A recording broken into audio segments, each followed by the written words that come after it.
কাঁঠালের আটি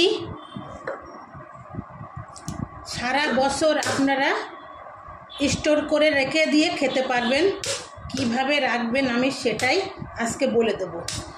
দেখুন আমি এগুলা সহজ পদ্ধতিতে মানে সহজভাবে আমি কি করছি, আটিটাকে ছেঁচে নিচ্ছি শিলের পরে রেখে নোড়া দিয়ে এইভাবে।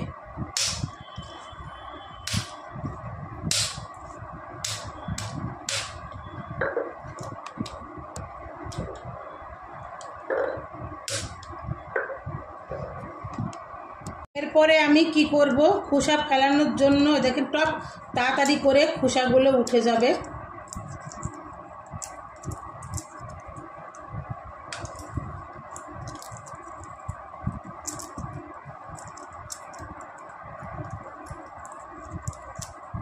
এইভাবে সবগুলো ছাড়িয়ে নেব। এরকম শেষে নিলে অবশ্যই তাড়াতাড়ি করে উঠে যায়। এরকম করে শেষে নিলে সহজেই আমার এখন আটিগুলা ছাড়ানো হয়ে গেল সহজভাবেই। এবার আমি এটা ধুয়ে নেব। এই যে ধুয়ে নিলাম।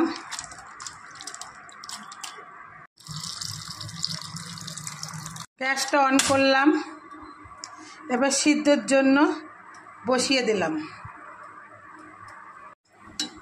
আমার আটিটা সিদ্ধ হয়ে গিয়েছে। এটা আমি জলটা ঠান্ডা করার জন্য গ্যাসটাও অফ করে দিলাম। জলটা ঠান্ডা হওয়ার জন্য রেখে দেবো। অনেকেই জানে না, কিন্তু আজকে আমি ভিডিও করে দেখিয়ে দিলাম। আটির টেনশন একদমই করবেন না, এইভাবেই করবেন।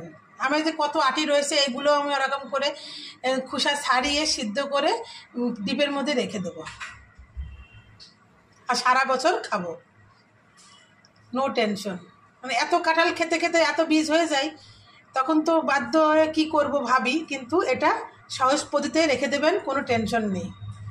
আর সারা বছর খেতে পারবেন স্টোর করে ফ্রিজের মধ্যে। যখন মনে চাবে দুটো বের করে নিয়ে রান্নার মধ্যে দিয়ে দেবেন, নো টেনশন একদম।